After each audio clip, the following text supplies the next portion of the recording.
Good evening, everyone. I'm glad to have you on board tonight. This is Steve Carver.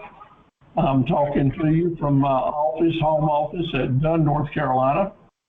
This is my presentation number 1064 on my journey in the entrepreneurship. Thank you for joining me on my journey and for letting me join you as well. It's an honor and a pleasure to work with you. We're starting tonight with the fall series. Toya, let me ask you to mute your mic, and then you turn it back on when you want to ask a question, okay? And that'll work out well.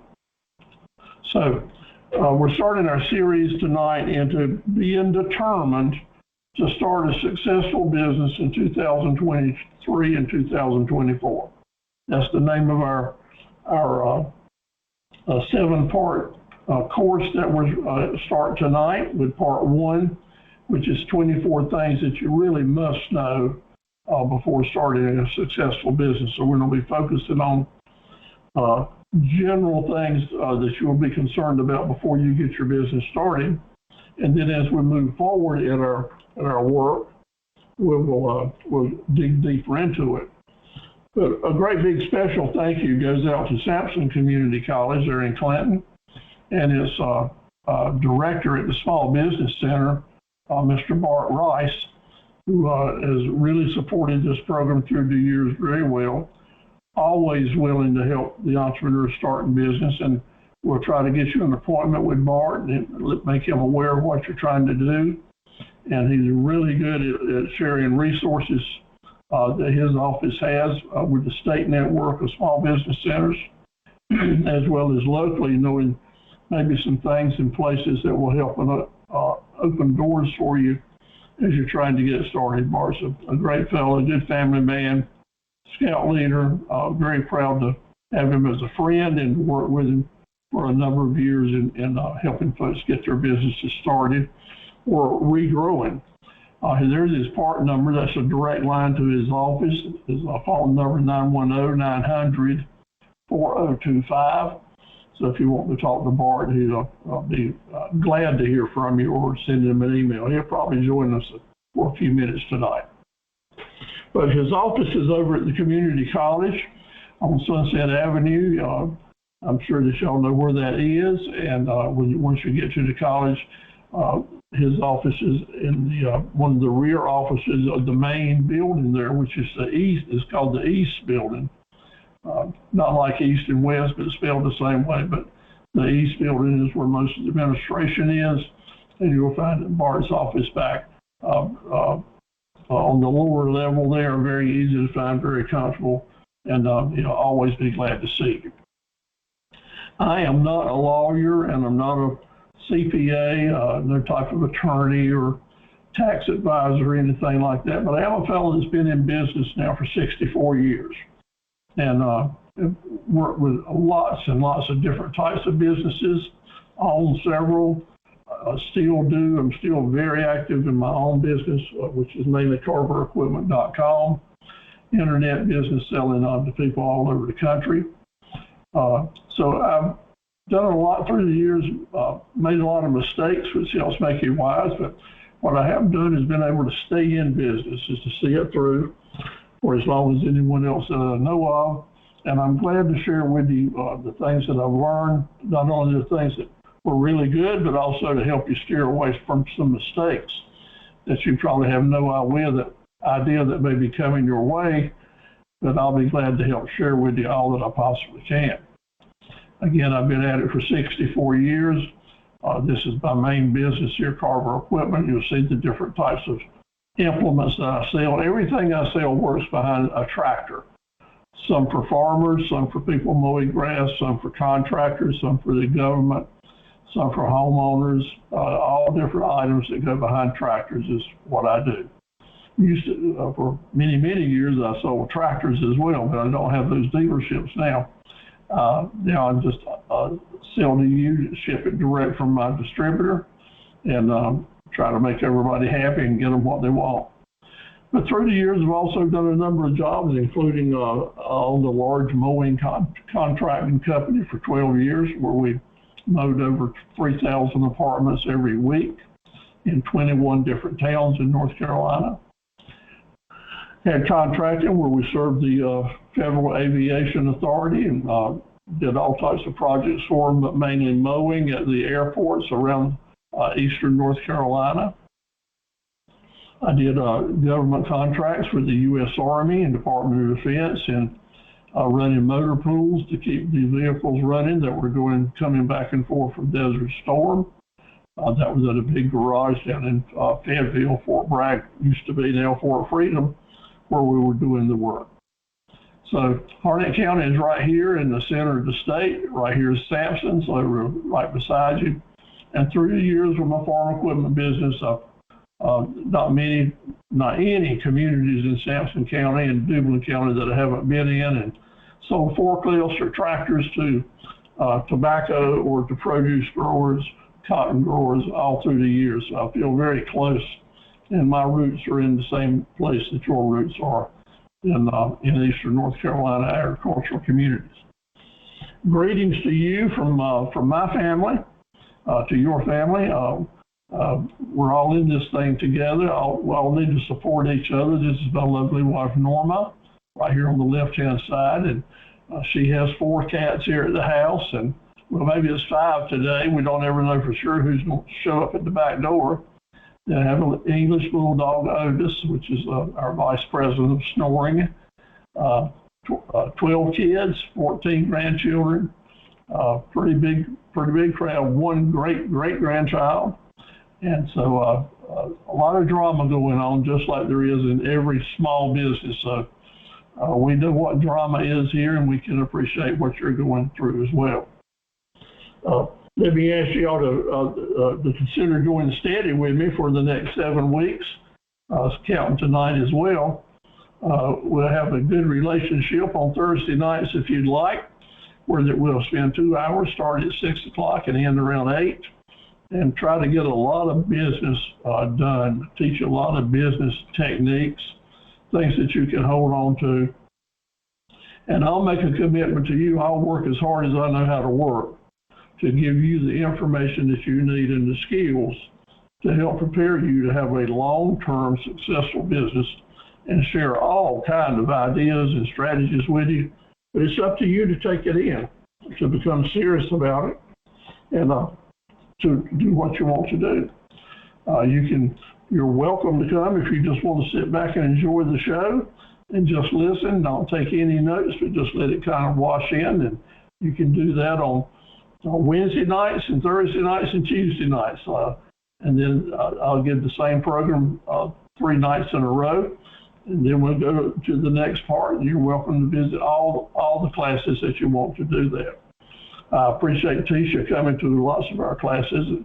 I know that a lot of it's rubbing in, and it's good to have a soundboard for someone that can help me gauge how to change things around to keep it interesting, because I do try to change each and every class every year, so to make it interesting. But I'm really hoping that you want to do more than that you're excited about it, you want to do the homework, do the assignments, own the skills, really learn how to apply what you're learning in your business, and let me help you do that. In order to do that, we have to share back and forth, hear what you're saying. It's important that you know that if you want me to talk about a particular subject, or you've got a particular question on your mind that's concerning you, you need to let me know that, because I'll change the classes to suit your needs and address the things that you're dealing with, that you're most concerned about. And if there's for any reason I can't do that, Bart and I will make sure you get the information that you do need, because if y'all weren't here, we wouldn't be here. So thank you so much, and I want you to make a commitment, if you can, to stay through with this and earn your certificates and graduation and become a member of the Academy of Entrepreneurs Associates. So tonight, which is week 1 or part 1, we're going to be talking about things that you want to consider before you actually dive in, start making serious investments of time and money. And then each week we'll go forward, build it as we go. Everything will be connected to help you move forward with your business planning. And then after those 7 weeks are finished, and you again can win your graduation certificates, we'll shift over to Wednesday nights and have 5 more Wednesday nights where we dive into particular areas of business and focus on things that will really help you, like tax planning and how to start your business with the least amount of money, customer service, negotiating, how to price your products, different strategies of how to beat the competition. So there's a world of information here that I'm going to tell you, if you were going to Harvard Business College, you would not get the things that we teach to help a Main Street business, small business, get started. The colleges and the business administration courses and such as that are all about big manufacturing companies and huge selling and Walmart type businesses. We're focusing on small businesses here and ones that are getting started, primarily right here in Eastern North Carolina. So we're going to try to give you the street smart approach while you're here with us. The certificates you can win are numerous, and they're pretty and they're frameable, and you'll be very proud of them and proud to put them on your wall and for folks to see them. You'll have a chance to win lots and lots of different types to help you move along. There are requirements that you have to graduate. The only requirement that you have to get an achievement certificate is to come to the classes and to pass an open book quiz. Now then, if you actually want to graduate, get a graduation certificate and become an associate member of the academy, then you're going to need to finish some homework and do some assignments and show some real interest in that you're trying to promote your business and also help us all move forward in business. If you go the extra mile on things, we got a certificate for you on that, which I'll be glad to show you as well. Now, hopefully you got email from us. From Bart has sent you an email that's got a bunch of study guides and handouts in it. Tisha just mentioned that she didn't get hers, but I mailed to this email address that you gave me, Tisha, this morning, copies of all this, so hopefully it's in your email. And LaToya, hopefully you already have your handouts, but if you don't, you let me know. Type it into in that chat board and let me know if you got your handouts, and if not, I'll send you some more tomorrow because they're very important. The ones that are applied to tonight's lessons are number 1063, which are the talking points that we're doing right now. That's just kind of an outline of each one of our programs. And then the next one is the 40 Main Street drill skills, which are a group of ideas and techniques and strategies that as you learn them and watch them, and this handout has got video links to them, to my YouTube channel, so you can get a good interest in how how things work. There's 40 different what I would call drill skills that will go into your tool belt of skills, business skills that will help you make more money with a lot less stress. Thank you, Tisha. I see that you got your handouts. That's good. Marketable profit centers are the things that you do in your business, LaToya, that actually make money with them, the individual areas. And we'll talk about those a lot because each profit center needs to be linked in such a way that we can have some upsells, and I'll show you how to do that. 50 businesses is you can start with a small amount of money, because I don't want you to have a lot of profit centers, and you might find some ideas in this handout that would help you find some other type of businesses to add. A mission, vision, and promise statement will do so much for you to encourage you to learn more about yourself and why you want to be in business, and to share it with other people, and to put it in writing to help you have a foundation, kind of a constitution of why you're in business and what you're trying to achieve. And this handout does a long way to help you, show you how to write it. And that's going to be one of our first homework assignments that I've sent out today to the folks that were with us last night. So borrowing funds may be something that you're interested in. Okay, so I'll make sure that you get this email now that I got your email address. There's a sheet there about a fact sheet on the things you need to know to consider before you want to borrow money. And then there's just a summary sheet of all 7 parts to this first course. But let's do a little bit of looking back for our spring class. We had this same type of series in the spring, and we do it every year. This is our 13th year of having a fall and a spring class. So this spring, we've already had some people that's taken the course during the spring. We had about 80 attendees during the 7 parts. In the spring, we had 16 folks that attended at least 5 out of 7 and passed their quiz so they could get an achievement certificate. But we had 13 folks who went the whole way, did all the homework, got their Academy Associate membership and a graduation certificate. So proud of them. We had 3 that got extra mile certificates. One, Sarita Sampson from there in Clinton, became a Master 5 Associates, having finished 5 series of programs, and also getting her business up and running. And then we had a first in class winner, Vanessa McIntosh, and I'll show you why she got first in class. So here's the folks that won the completion certificates. All of you up there, and I see Tisha's name there, so congratulations to you, Tisha.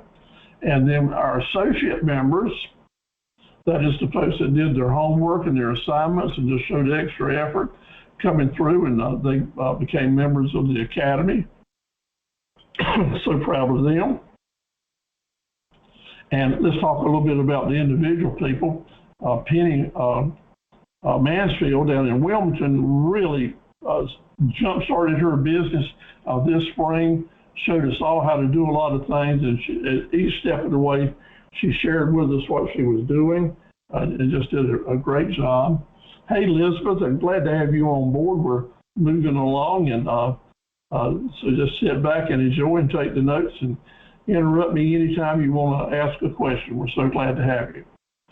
So Penny did a great job while we were doing this. She joined the Google My Business account, showed us how to do it on as she was doing it.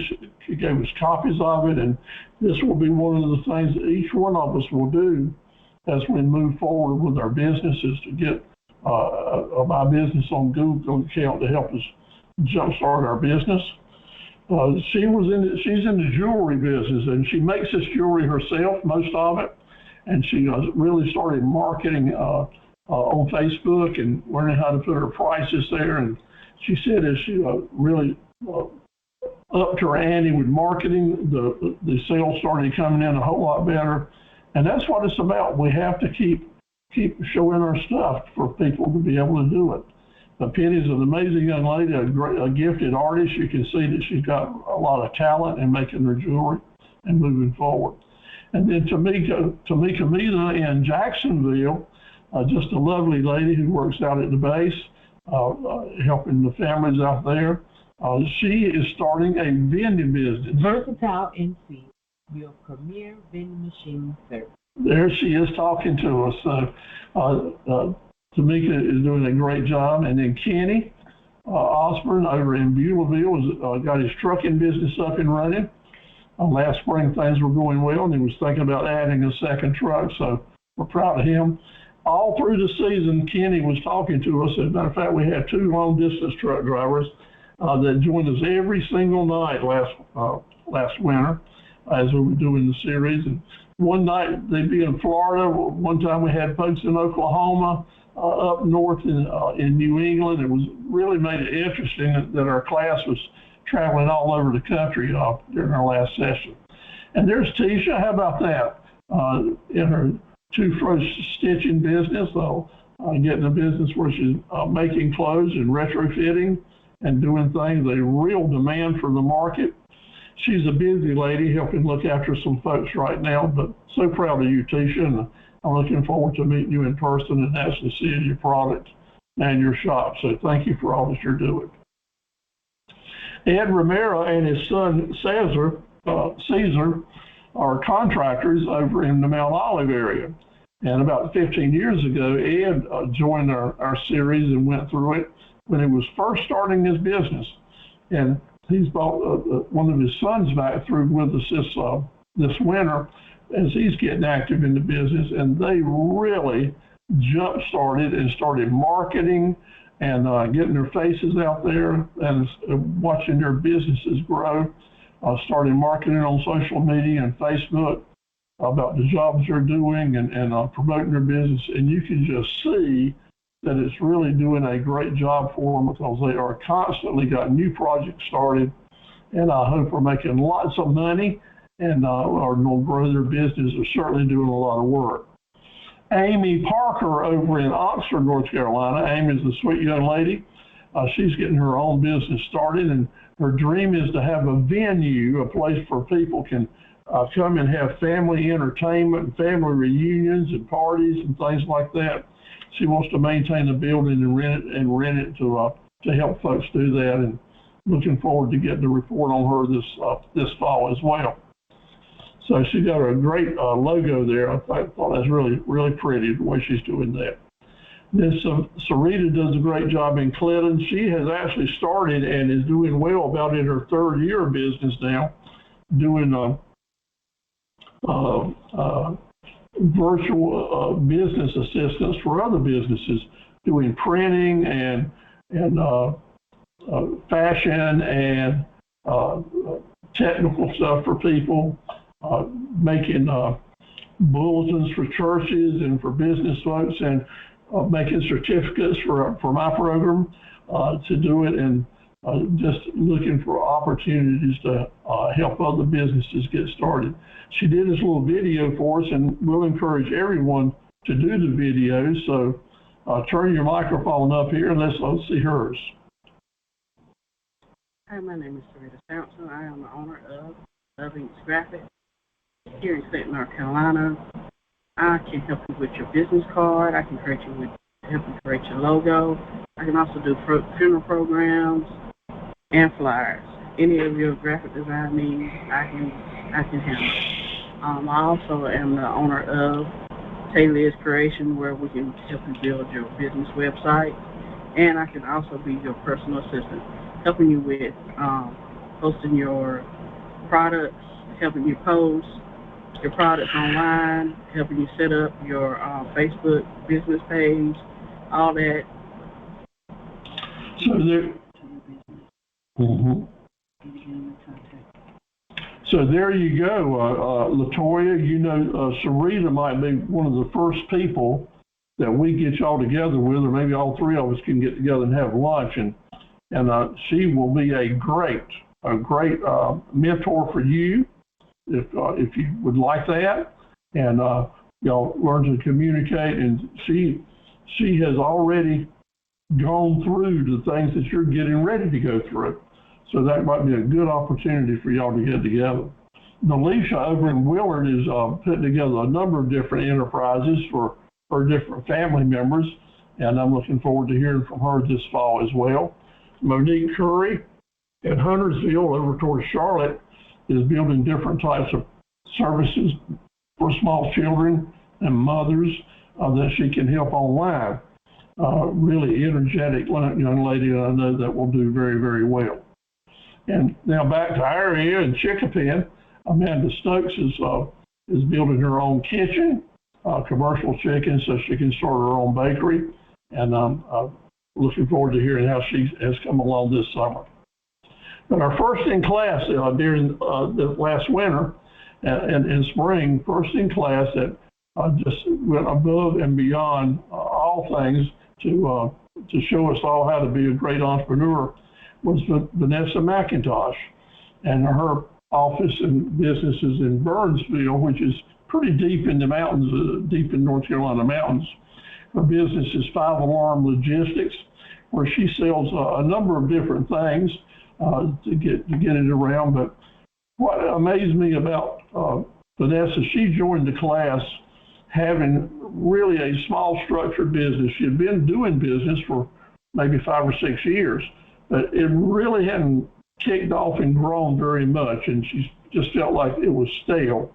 And after our classes, she started doing her assignments and applying them and showing us. And this is some of the things that she shared with us. This is from her about she came forward with her profit centers, the different things that she was going to offer, put it in a thread so that she could share it on her website. So this is actually one of her web pages, and also she was able to use them on Facebook, the different things that she was offering to sell.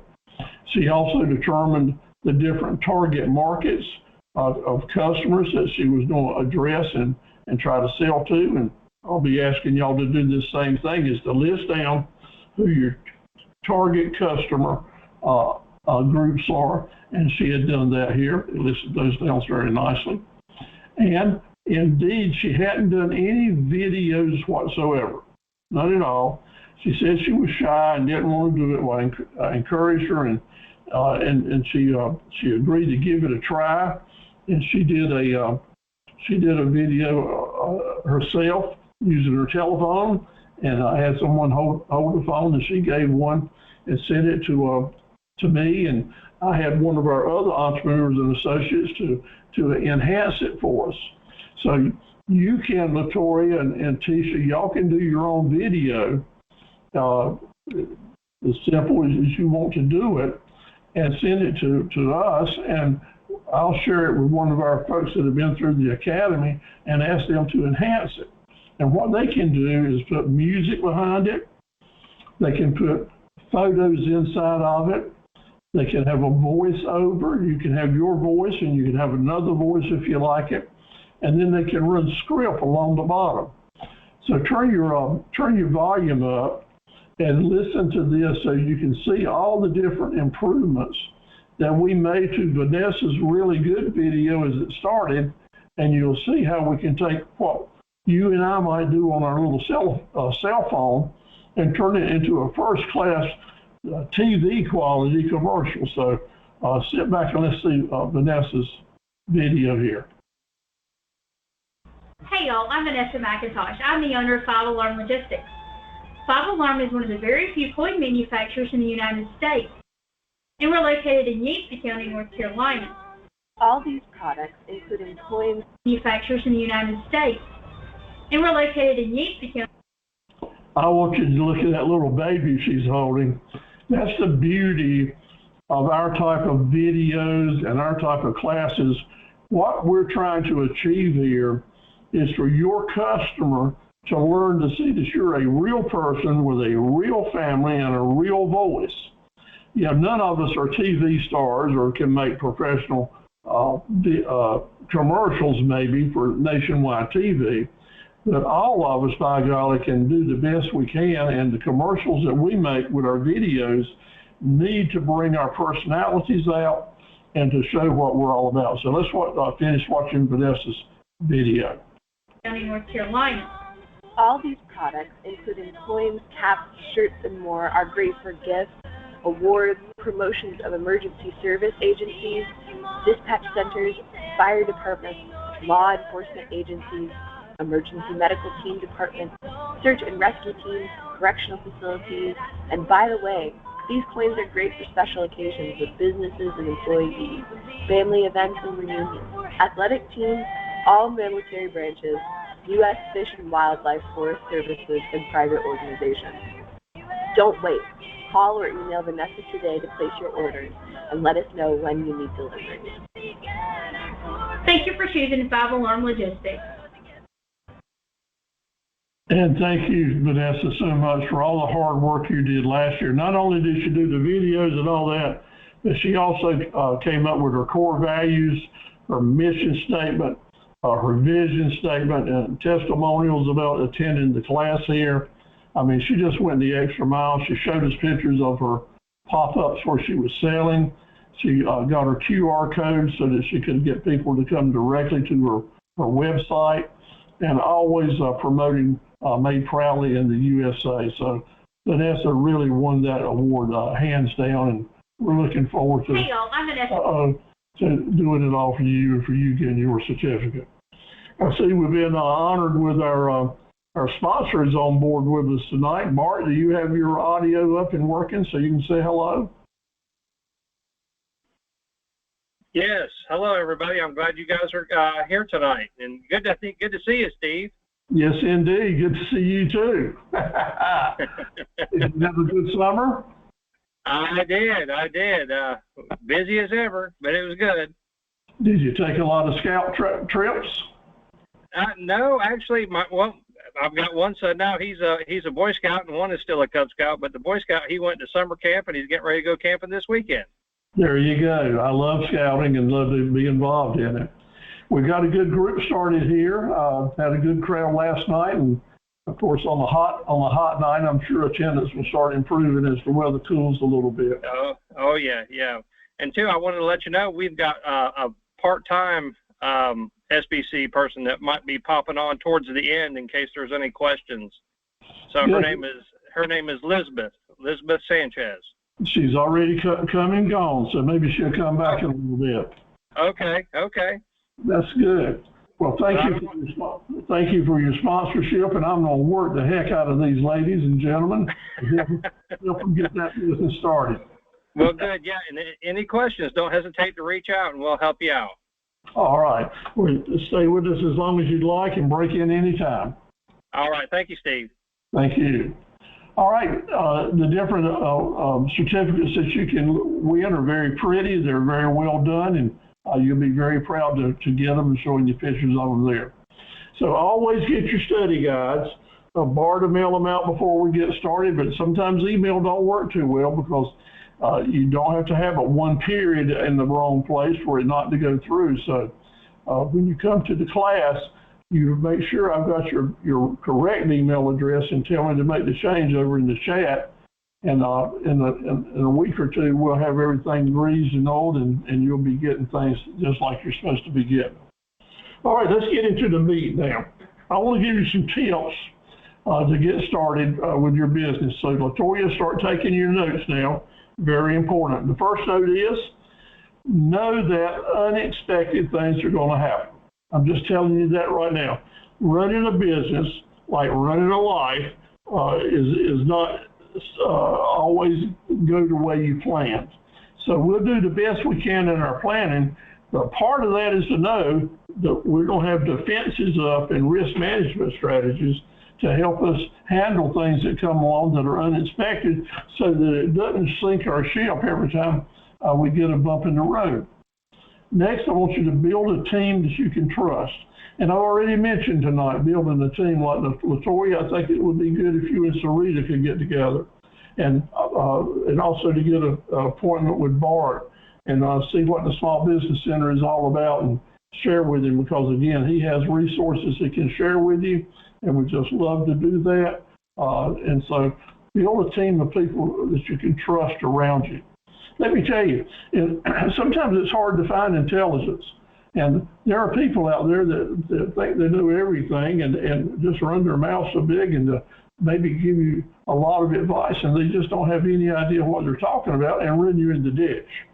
So I want to share with you to go to the Small Business Center and find folks here on these webinars and seminars. We're dedicated to help you and to keep it confidential. So find the places you can get good advice and stay with it. I'm not telling you have to follow all the advice, but you do need to hear different ideas because there's so many things. And doing the best we can do, things will go wrong sometimes. That's why we want more than one profit center. We want more than one customer group. We need to have diversity in our business for it to stay alive and go. Now, my job, the way I see it, is to motivate, is to be assertive, is to encourage you and push you and to encourage you to take that next step and show you how to do it. But while I'm doing it, I'll show you where the pitfalls are the best I can. So I apologize right now if it seems like I'm stepping on your toes or moving you, because here's what I'm going to say. You don't need to go any faster than your own pace. You want to pace yourself to a comfort level that you can maintain the pace. Because in entrepreneurship, it's all about staying with it long enough to learn the small points that'll help you stay in business. So I don't motivate you. I don't teach you how to motivate your customers. And I'll show you how to motivate your employees, because motivation is entrepreneurship. Your job now is to find the endurance to stay with it. Accept it that you are here to stay, and you're going to stay with this. You're going to learn what you can. You're going to stay in the game, and I'm going to tell you right now, if you stay with it, you probably will end up at some place different than where you think you are, because things change and we learn to adjust and put the tools we have in a good position so that we can make the best out of our skills, make the best out of the customers that are willing to buy from us, and follow that lead to success and sustainability. Anyone can start a business, but some very special people have sustainable business that go on for years and years and years. And the way they do that is by staying with it and learning those small parts. Now, you'll hear me say, email me, because I don't be sending a lot of stuff to you. You'll get 100+ emails from me through this series, because these study guides are going to come your way for you to take advantage of. I'll be asking questions. You'll be sending your assignments back to me by email. So write this address down, stvcarv@aol.com. And as early as tomorrow night or tomorrow morning, well, not tomorrow morning, I don't have to travel in the morning, but over the weekend, you'll be getting emails from me with assignments and study guides, and you'll just be amazed, absolutely. So what do I want from you? I want to see your website links. I want to see your Facebook pages. I want to see your personal photographs, products that you're going to be selling. I want you to have that Google My Business account up and running in just a few weeks. I want you to be learning how to do YouTubes and have your own YouTube channel. Why? Maybe you don't have the money to put up an expensive website right now or buy a lot of inventory, but none of these things are going to cost you hardly a penny. Things that you can do, and we can take these items, these photos and this information, put them in that Google My Business account, put them into your videos, put them on Facebook, and you know what will happen? You'll start having customers. People will see what you got, and if we do it right, they're going to want to send you some money. And that's what we're after, right? Start earning some money so we can make our business go and grow. First thing in your handout, you get those 40 drill skills, look at them, practice them, do one a day. There's not but 40 of them, so in a month or so, and it'll take you less than 5 minutes for each one. And we're going to talk about them at each program. So if you can master your drill skills, you will be amazed at how much self-confidence it will build in you. And you will know things that people that have been in business for 35 years don't know. So it's really important. Excuse me, I'm getting dry in my throat.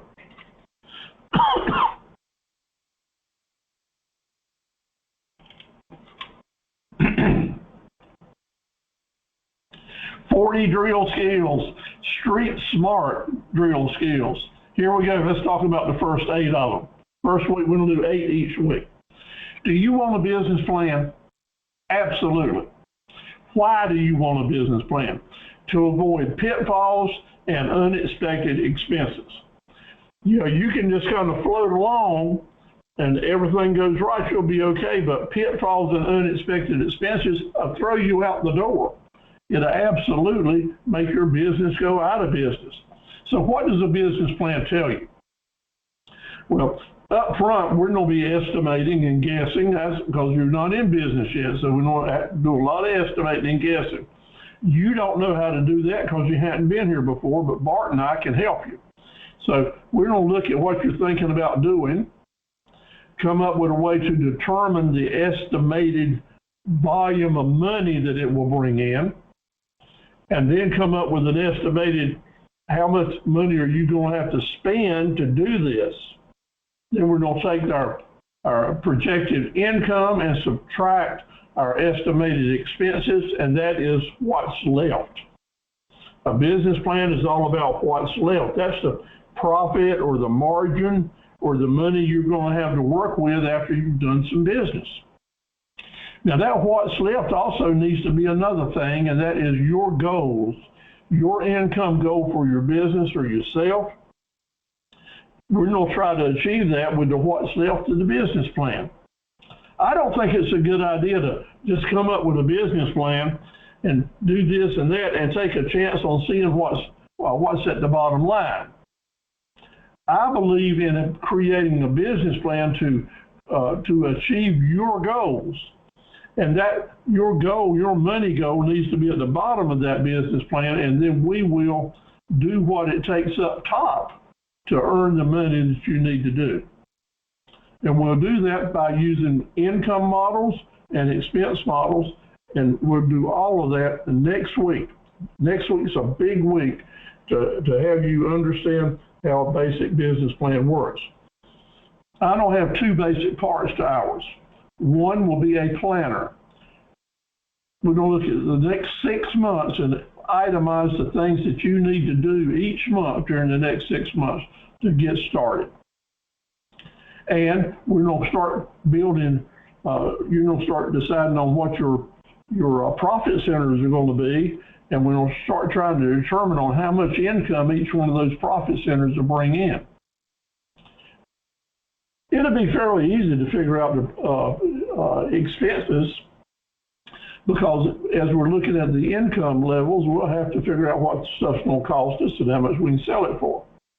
So 2 things we're going to do. Give us a milepost planner, a timeline, a simple business plan working outline, and to get started. Sometimes you can't do a complete business plan until you've been in business for several years, because you just don't know the answers to the questions. So lots of times people just will not get started because they can't figure out how to do a sophisticated plan. But we'll show you how and make you feel good about it. Okay, that's the business plan. A marketing plan is a must. A marketing plan is to tell you what's next, how to go about doing your business step by step. And if you do step by step, you will end up with customers that are coming back to you. And our marketing plan that we're going to call the Golden Goose Marketing Plan helps you do that with a step-by-step way, and that is week 3. That's what we're going to be doing in week 3, and it carries over into week 4 as well, is how to put together a marketing plan in week 3, and in week 4, how to put it to work and find customers. And you will be amazed at how it can come together for you to show you what's next. What's next is, what are you going to be selling, and who are you going to be selling to next week, next month, next year? Yeah, it's not rocket science. It's taking it step by step and staying with the plan. You stay with the plan, you'll be all right. Now listen here. Each business has different things it needs to be doing.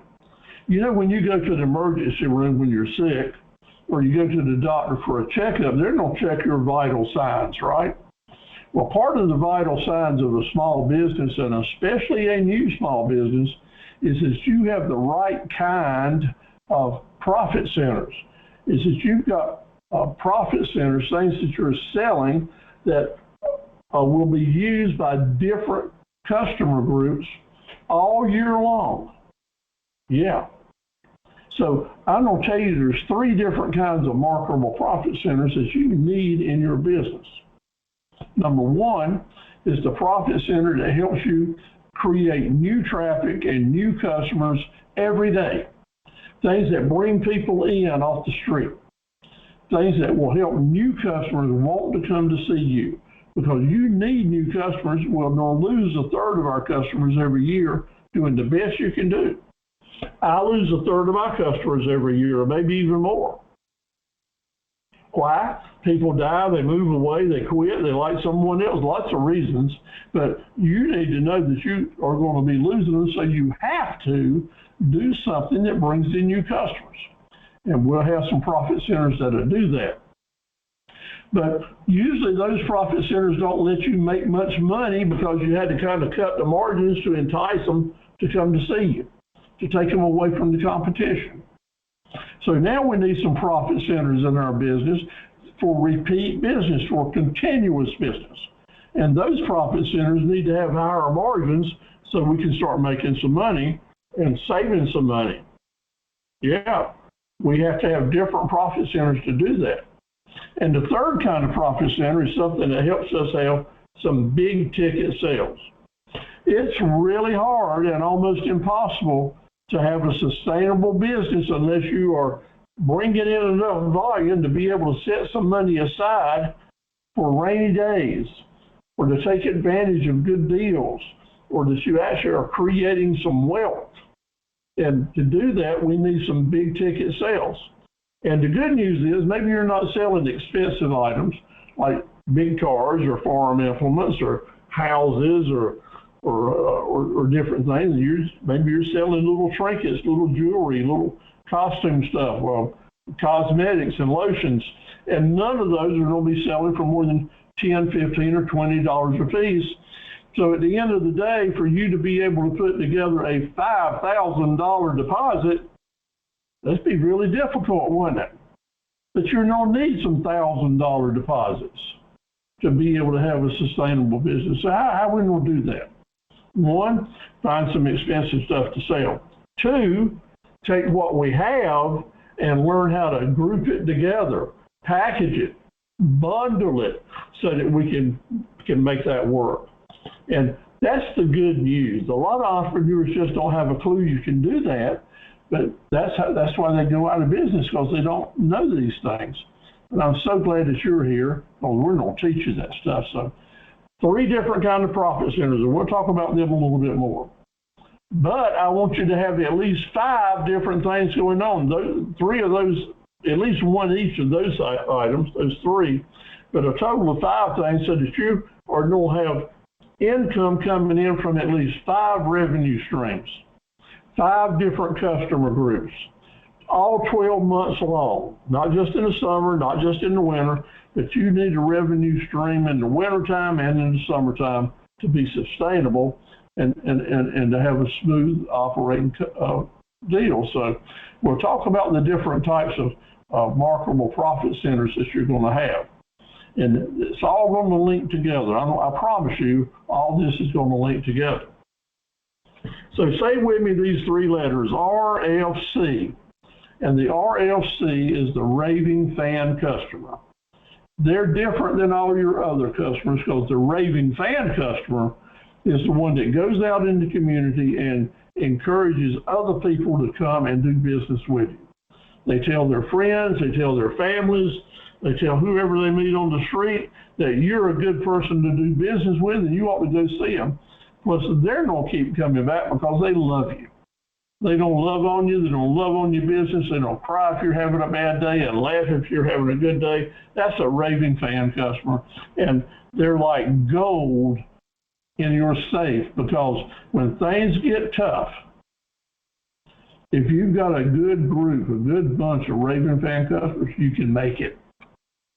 They will help you make it. But you know what? They don't come along by themselves. You can have loyal customers, good customers, regular customers, friendly customers, but that don't make them raving fans. No, it doesn't. Well, here's a promise I'm going to make to you. In week 3, I'm going to show you how to create a raving fan customer.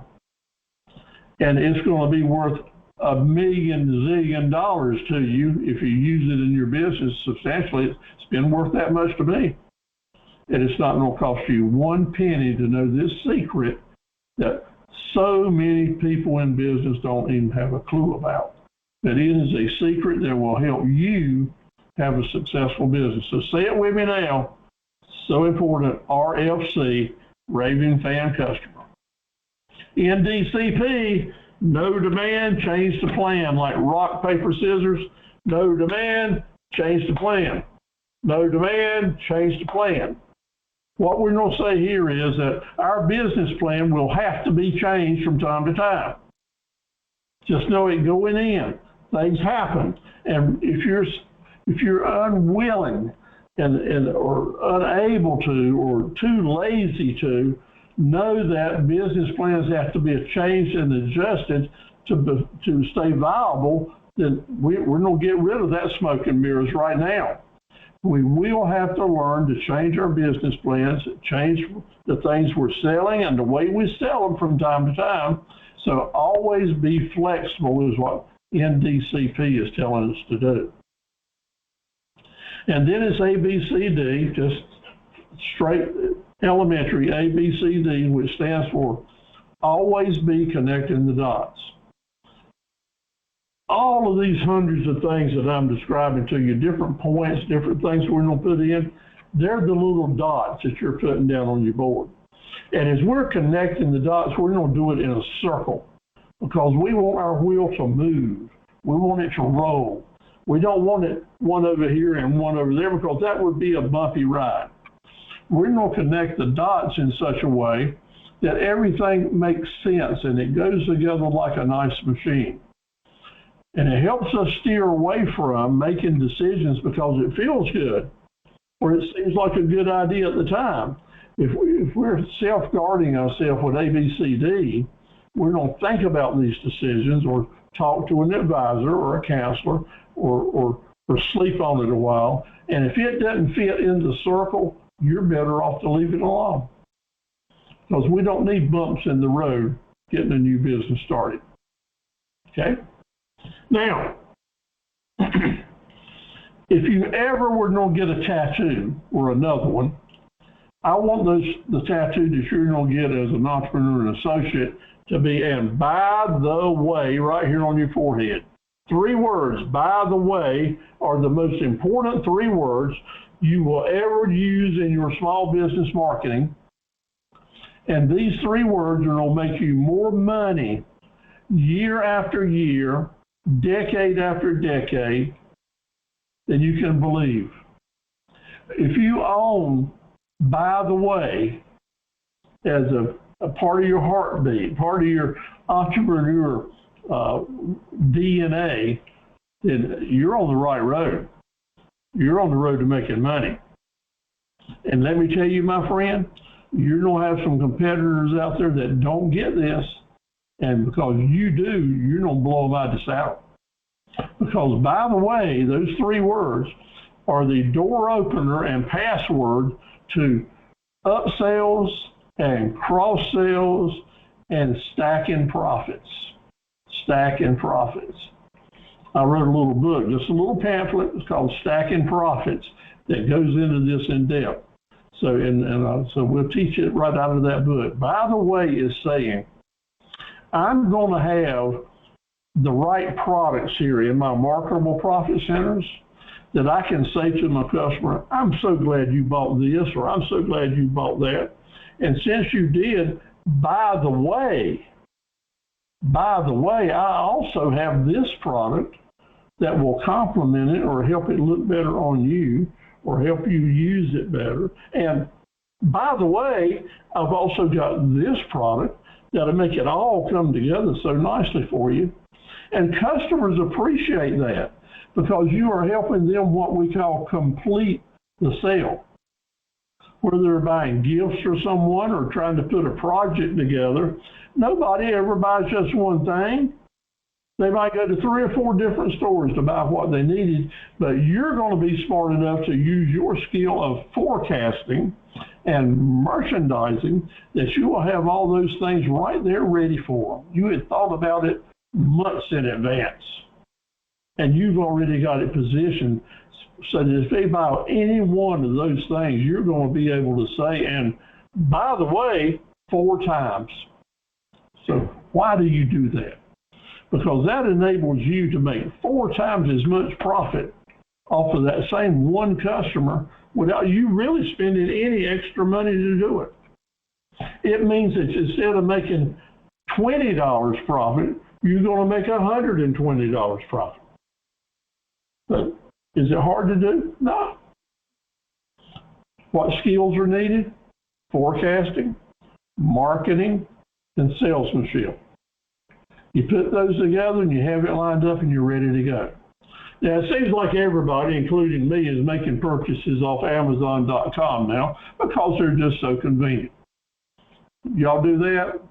Well, if you go to Amazon.com and buy something, the very minute you hit, I'm going to buy this, up from the bottom of the screen comes people who buy this product also buy this, and they buy that, and they buy that. Well, I think someone at Amazon.com must have come to one of our webinars, because what that is basically saying is, and by the way, we've also got these other items for you. So know how important that's going to be for you and for your business, by the way. Well, summertime's about to go and the fall season is coming in, and fall fishing out on the ocean is the best fishing all year long, in the fall, September and October. So let's just talk about fishing a minute. Now, I had a house out at Emerald for 35 years, and every Friday and Saturday that I could go fishing, if the wind wasn't blowing, I was able to do it. I had lots of people helping me at Carver Equipment, and I could take weekends off and go fishing. That was a nice thing to do. I had a nice boat, and I fished for the first 5 years and didn't catch squat. Didn't know how to fish. Knew how to run the boat because I was in the Coast Guard, so I didn't run aground, but I didn't catch fish either. So after 5 years, I finally decided I was tired of carrying my kids out, my friends out, and us coming back with an empty cooler. And I invited the other good captains at the marina that we've docked with. One day I said, I want y'all to go out. I invited 3 of them to go with me.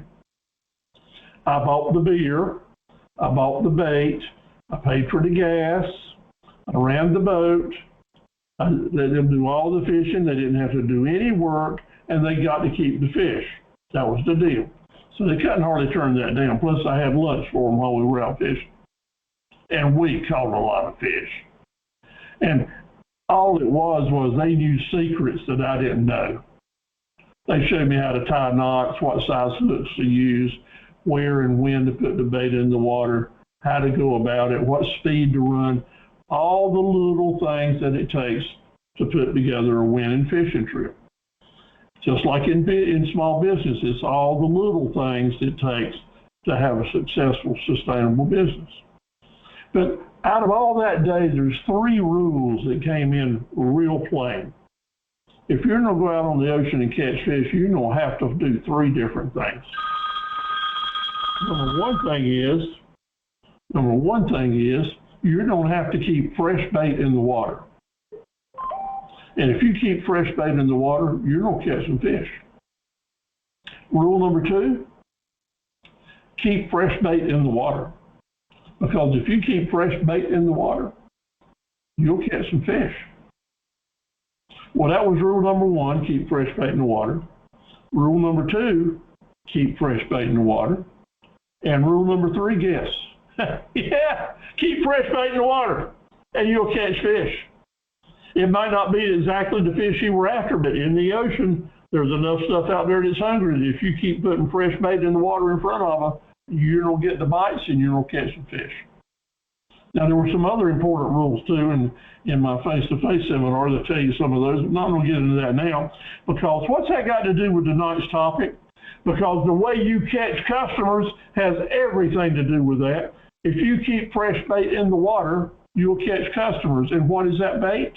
Continuous promotions.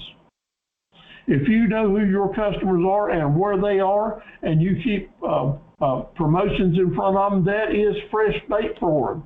And you'll catch fish, you'll make sales. It is just that simple.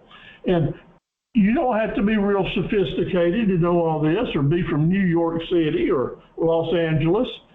Right here in Dunn and Clinton, North Carolina, if you keep fresh bait in the water with your promotions with our local customers, you'll get sales. And I'm going to teach you how to do that.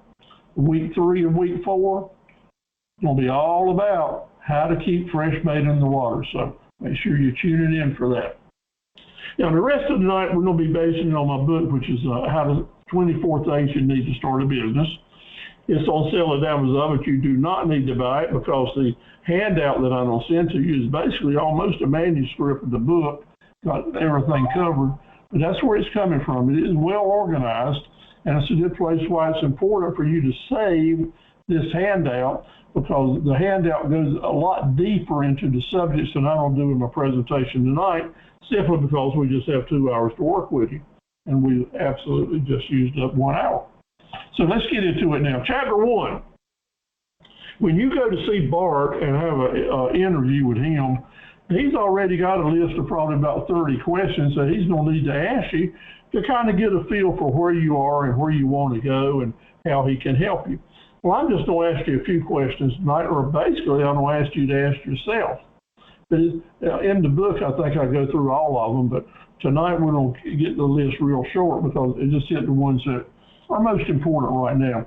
So the number one question that you need to ask yourself right now, Latoya and Tisha and Bart, is, are you going to be personally active in the business? Is it you going to be hands-on, or do you want to have a business that you buy and set up and hire other people to do the work? And you just come by every now and then to count your money or to see what's going on. Are you going to be active in the business? Number 2, is it going to be, and you are going to be active in it, is it going to be a full-time job for you? You're going to quit what you're doing and do this full-time? Or maybe you're retired and you're going to start doing this full-time? Or I want to encourage you to keep a good job with good benefits while you're starting another business. That's always a good thing. Benefits and dependability and stability is important, and you get your other business up and running one day at a time until you're ready to go with it full time if you want to do that, or find somebody to run it for you and let them go with it full time. Full time or part time? You need to know the answer to that real good and at least do that before we start writing a business plan next week. Because your income goals and challenges will be different, and the business plan needs to take that into consideration.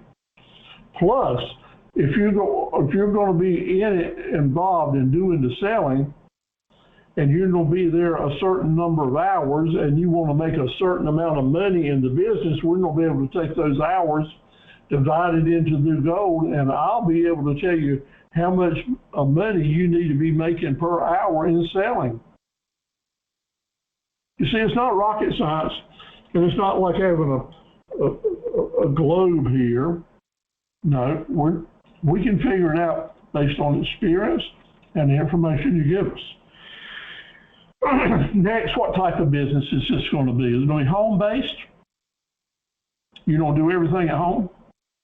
Or is it mobile? That is, you don't start at home, but then get in a vehicle and go somewhere else and do business.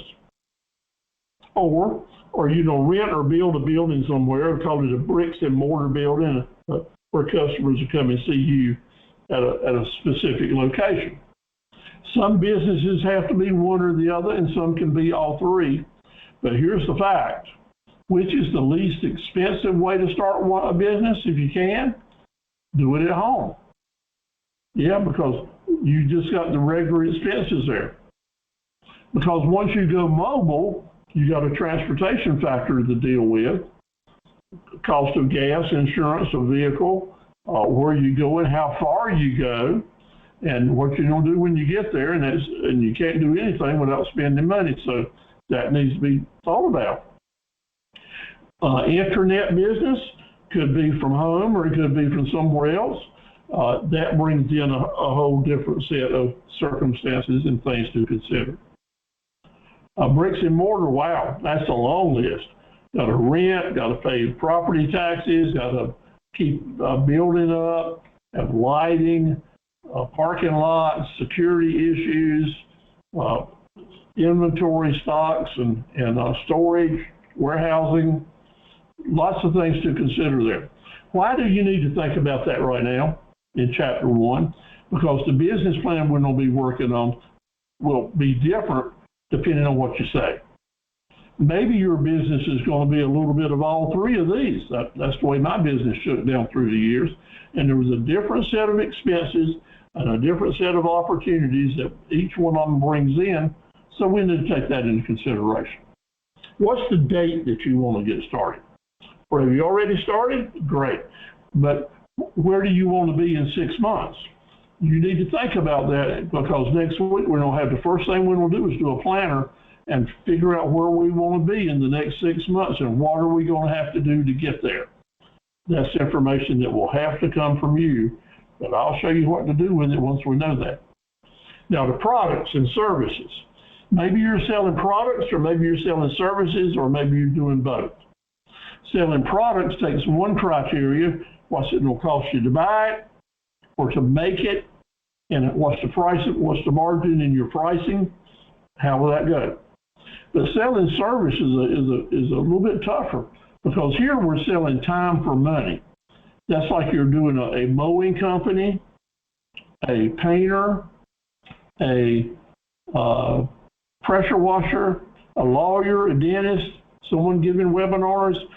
Time for money gets to be real complicated, because there's not but so many hours in a day, and we're going to have to determine how much each one of these hours need to generate for you to end up with that what's left at the business plan. Yeah. So let's have a little conversation about that, and we'll take it very serious, so be ready for that. Is your present credit score one that a lender is looking forward to loaning you money? Only you know that. If you're young or you just have never had any credit, probably not. If you got some age on you and you bought some cars and houses, or done some financing, or maybe have been in some type of business along the way, maybe your credit score is looking good and you got a history. You know, part of having a credit score is having a history. So we'll talk a little bit about that, and you might want to send me an email and let me know where you are on that. I've got a handout, a study guide I'd love to email to you about how to go about improving your credit score. And you know, there's 5 or 6 little things you can do each month right now. Won't cost you any money at all, but just little things you can do, the way you go about paying your bills off, can start bumping that credit score right on up. So I see Elizabeth has joined us back. Welcome, Elizabeth. Glad to have you with us, and Bart as well. We look forward to meeting you and working with you along the way. Thank you so much. You want to turn your mic on and say hello to everyone? You'd be welcome to do it. Hi, everybody. Hello, everyone.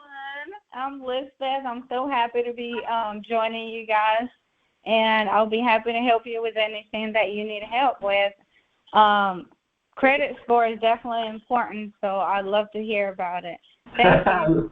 Absolutely, Elizabeth. Make sure in the chat board right here that you go ahead and give me your email address, and every time I send Bart something, I'll send you a copy of it so you can better serve all these classmates. So thank you so much for joining us, and you're always welcome to pop in anytime and throw in any ideas that you have. Okay. Right, thank you. Yes, ma'am.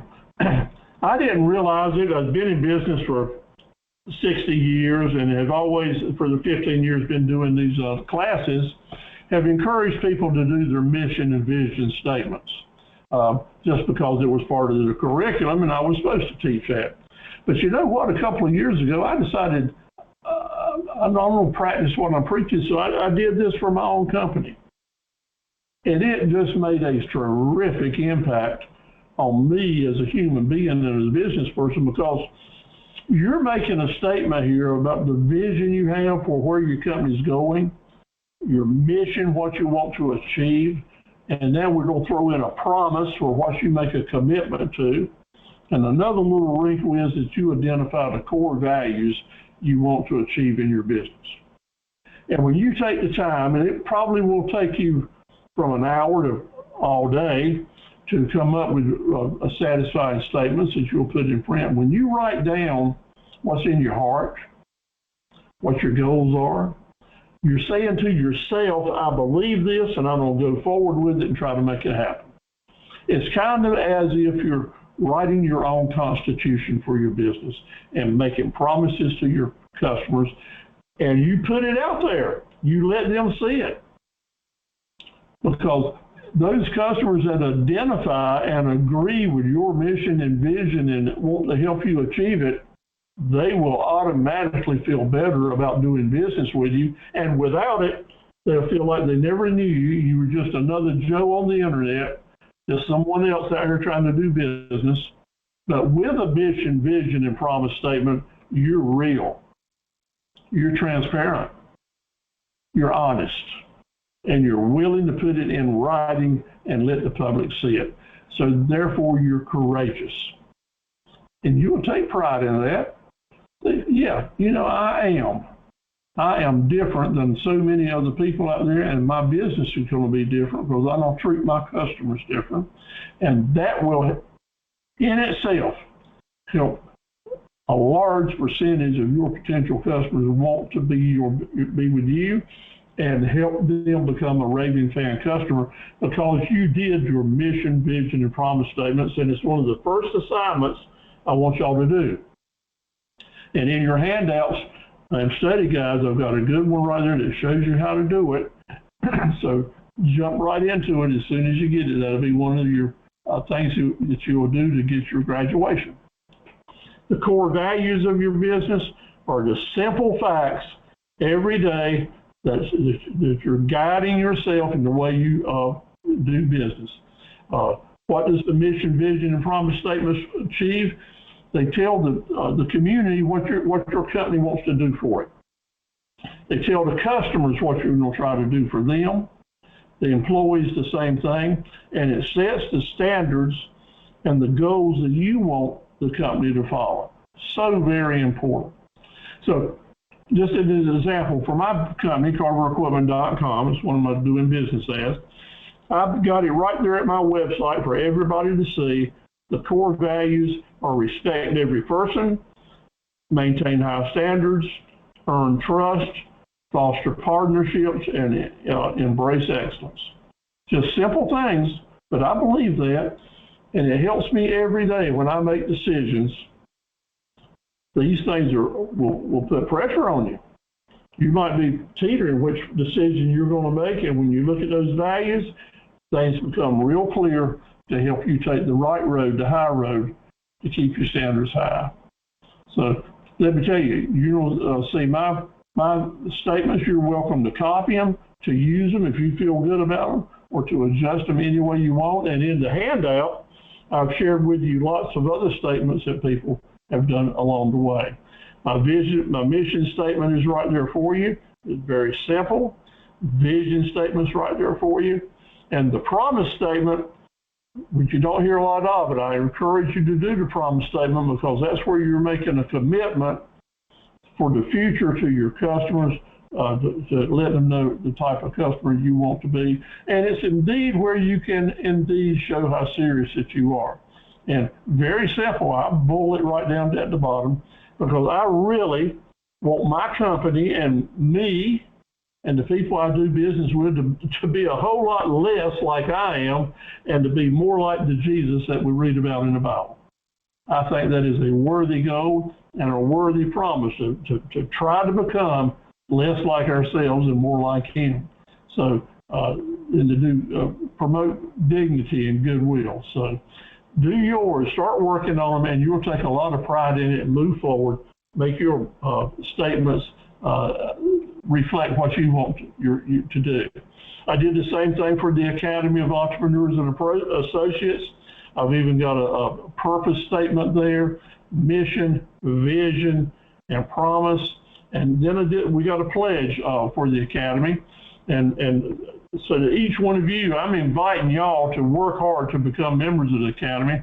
And I think our last statement here, to concentrate and strengthen our association by our devotion to mutual helpfulness. Mutual helpfulness. Now, isn't that good? That is all of us trying to help each other. Just like I mentioned that we've got several graduates and members of the Academy year after year that'll be glad to help you. I mean, really be glad to help you move forward with your business. In chapter 1, starting right out after tonight, I want you to say, okay, I'm going to get me an advisor or a counselor to give me good advice. And right here tonight, we've got Elizabeth and Bart are right here on board with us from the Sampson County Community College Small Business Center. I'm on board here giving you the offer, so you don't have an excuse to say you don't have anybody. We're here for you, and if you want to add some more folks, we're going to encourage you to do that too. Find good advice to bounce your ideas off of. Keep a positive attitude, balanced energy.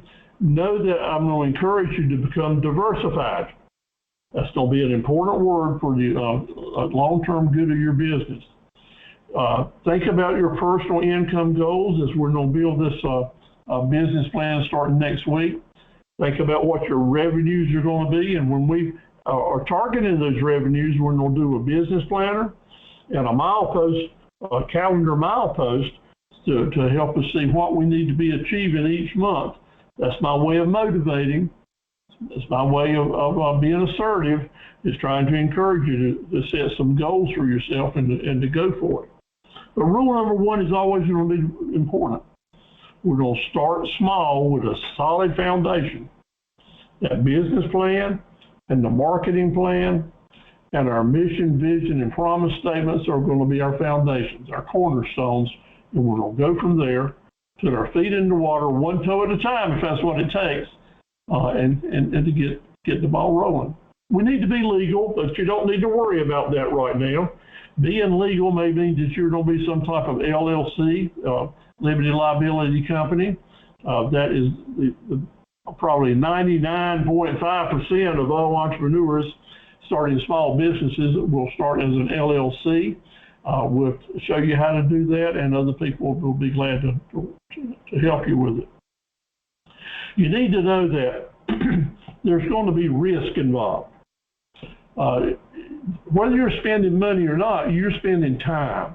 And I don't want you to waste your time. And if wasting time is in there, that is a risk.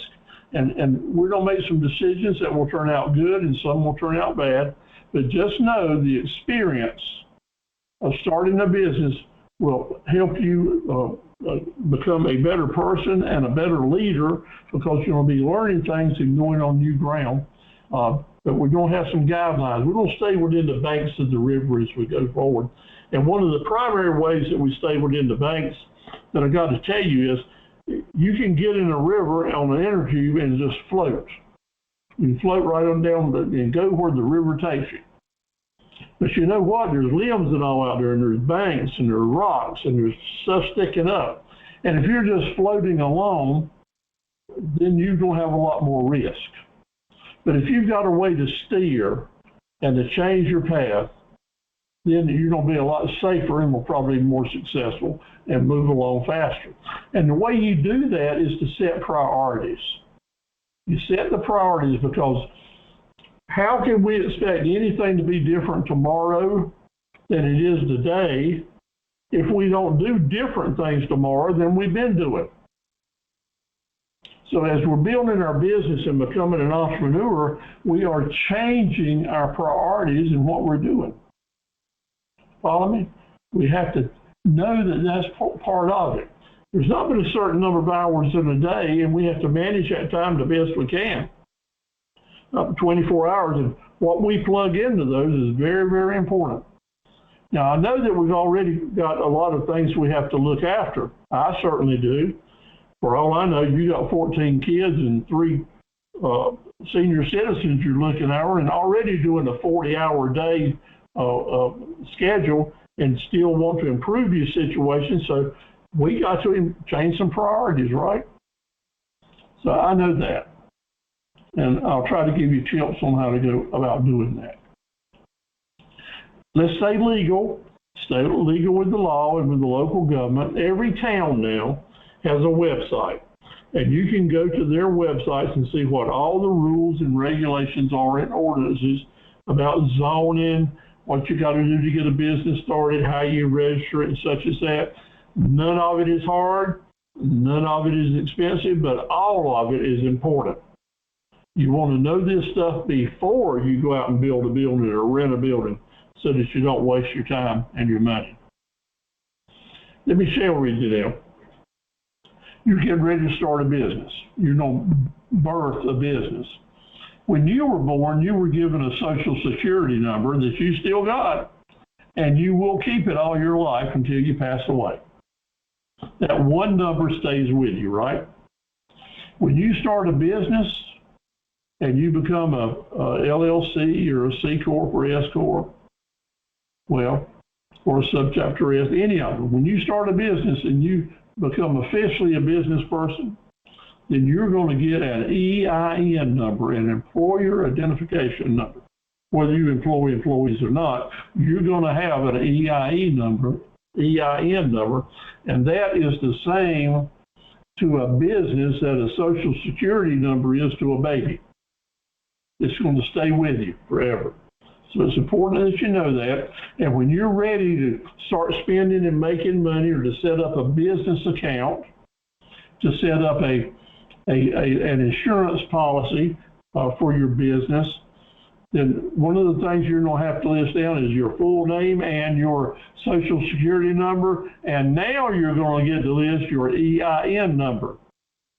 It's part of doing life from now on. Mine is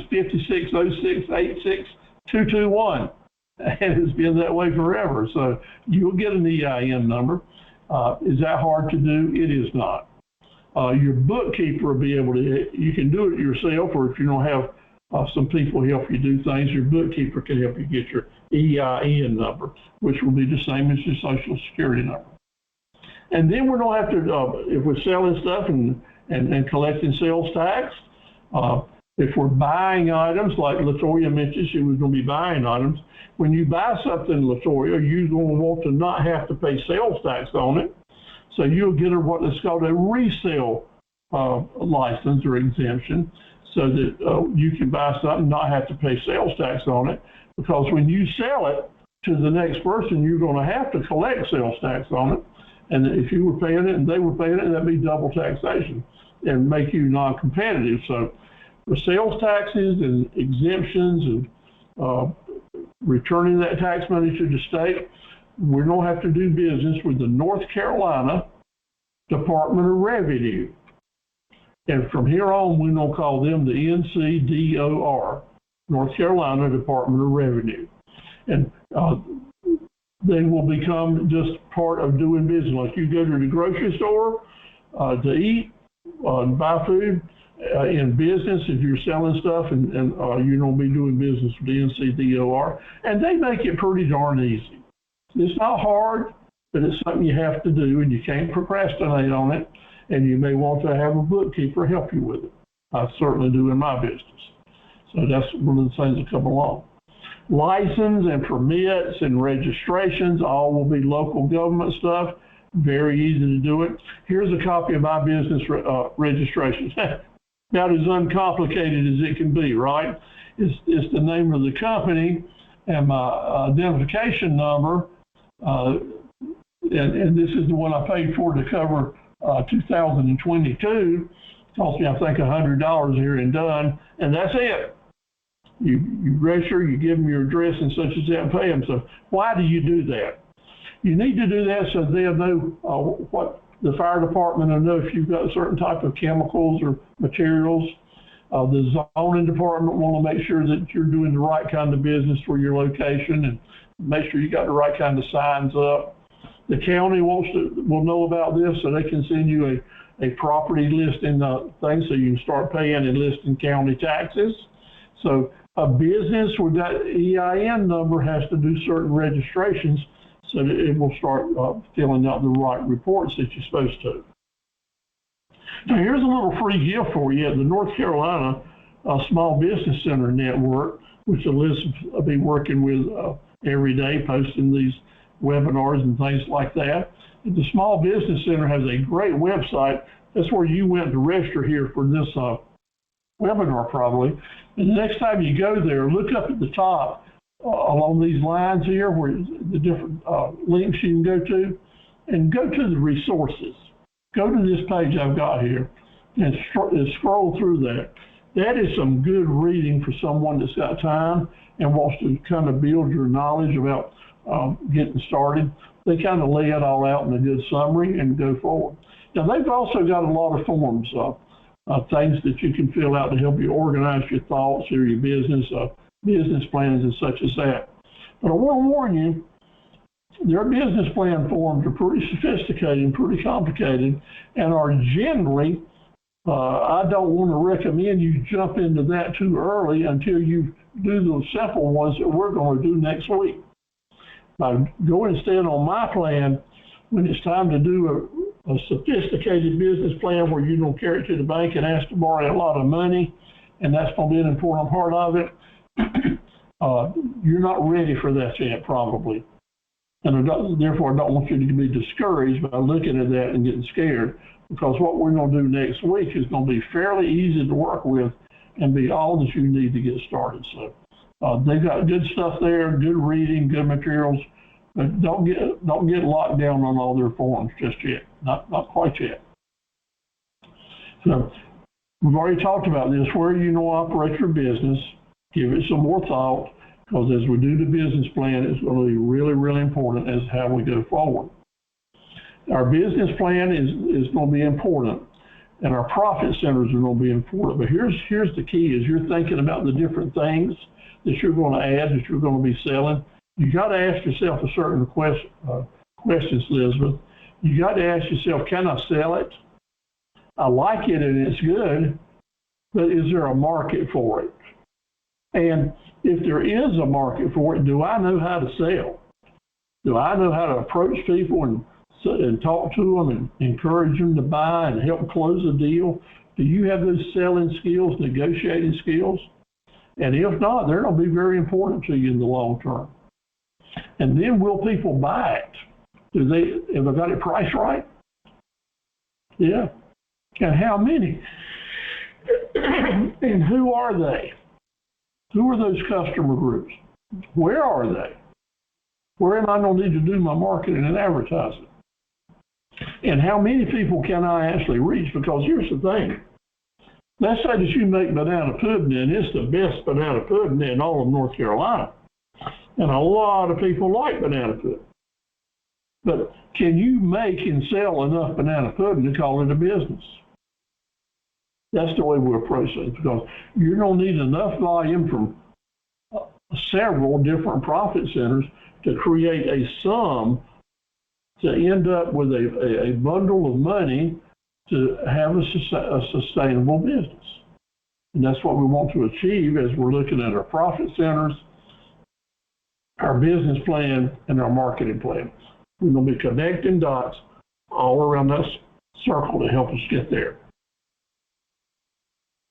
We don't choose things that we can sell, so we'll be diversified. We want different items to bring in different groups of customers. Our business will be stronger if we've got a lot of different groups of customers from different niche markets coming to do business with us. We won't remember again. Let's talk about the 3 types of profit centers. To bring in, number 1, to bring in new customers and promote daily traffic. Example, the convenience store. They sell gasoline, where if they change the price of gasoline, a gallon 1 penny, it can make a lot of difference in how many customers come and go each day. So they don't make hardly any money on the sale of gasoline, but it brings customers in the store. The main thing that brings customers in the store. Next, something they do a lot of that don't bring them hardly any money at all is sell lottery tickets. Why? Because when that jackpot goes up, attendance at the convenience stores goes up right with it.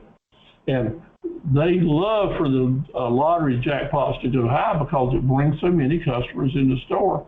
And they're standing there, have labor there paying people to sell lottery tickets where they're not making any money on that lottery ticket.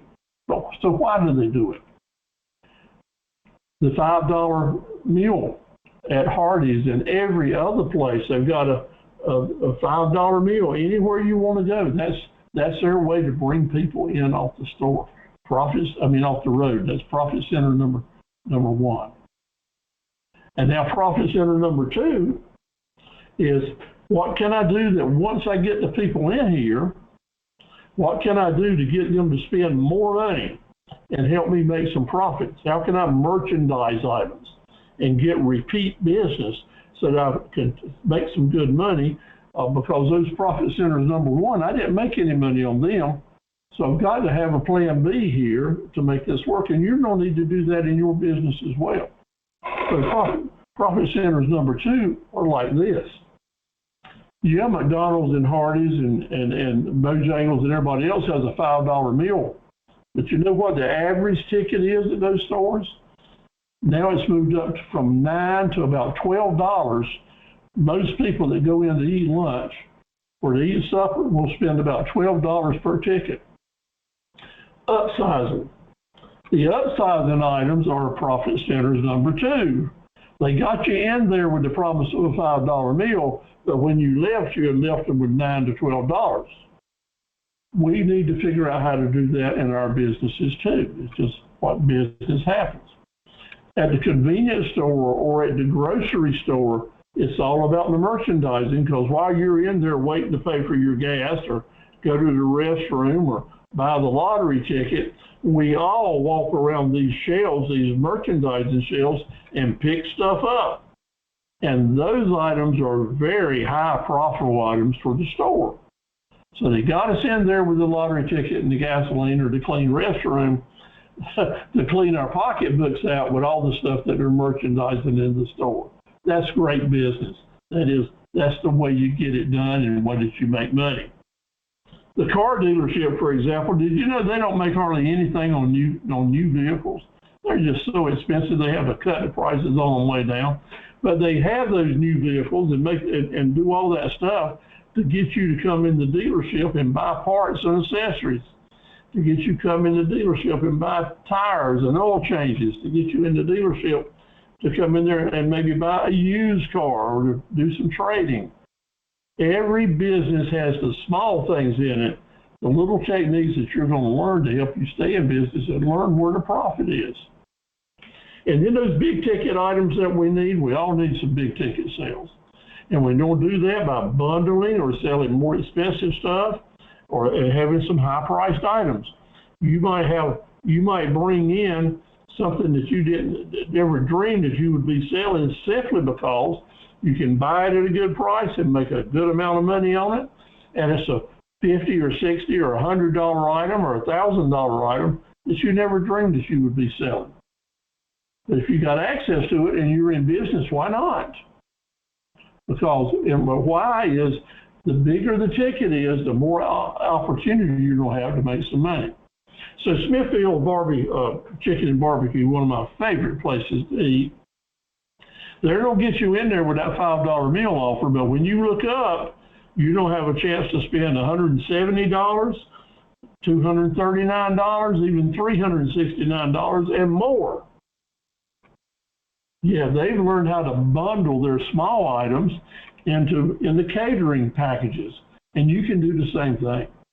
You can put together wholesale packages, catering packages, bundle items. Remember this, and by the way, you can put together a by the way package that has lots of things in a bundle, put a nice attractive price on it, and instead of selling a $25 item, when you bundle 4 items with it, you've got a $100 item. And therefore your chances to make a lot more margin on them increase accordingly. So having these big ticket sales will be really important for your long-term good. 24 things we need to think about.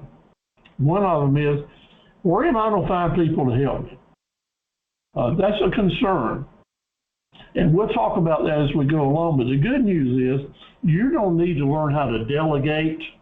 And delegate means to find a way to get more done than you can do by yourself.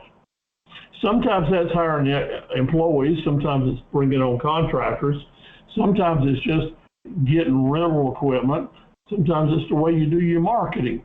So we'll discuss lots of different ways to grow your business and to delegate responsibilities without having to increase your overhead with full-time employees. Nothing wrong with adding full-time employees. We want everyone to do it, but as you're getting started in business, that's a real quicksand area that you have to be careful with how you approach that.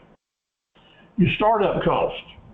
LaToya mentioned to me that you don't be concerned about that, and I know Tish is concerned with it, that I want to grow my business, but how much money am I going to have to, new investment do I need to make it grow? Give that some serious thought, my friends. Go ahead and write a list down and share it with me. So next week when we're talking about business plan, we can plug that in such a way in your plan that it's realistic. And then we'll go from there about how to raise that money as you need to do it. So I can tell you that whatever you think the costs are, you can almost always double or triple it. By the time you get there, that's just what experience teaches you. But I don't want to discourage you from starting your business because you think the startup costs are too high, because indeed we'll find a way to adjust a business plan to make it work. That's the key to NDCP. Always be ready to adjust that plan, to change that plan.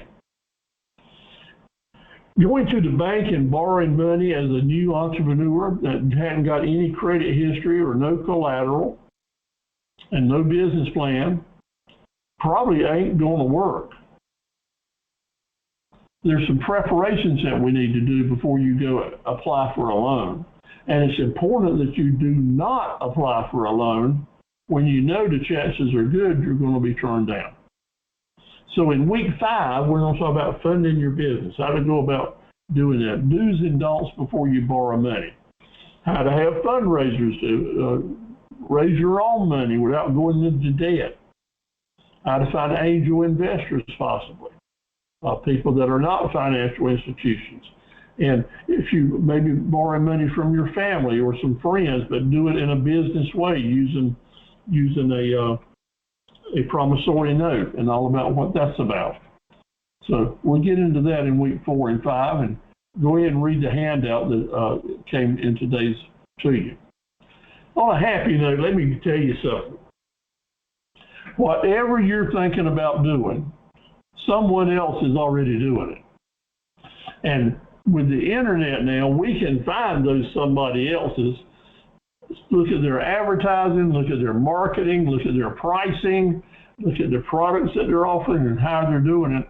Because the ones that are doing it really well, there's 1 or 2 that are stand out as the greatest and the best at it. And I like to call them the big kahunas. The big kahunas in certain types of marketing and businesses. Because there's no reason in the world for me and you to try to reinvent the wheel from day one when other people are out there already have made great wheels that we can look at, pattern, figure out how to do what they're doing right in our business and move on without taking a lot of risk. So let's find that big kahuna because they're the ones that are the smartest. They know their marketing, they know how to sell, they give better customer service, they know how to dodge bullets because of all that, and every day through the years they've figured it out, and now year after year and decades they're still doing it and still doing it right. It's a good feeling to have to be a big kahuna in business.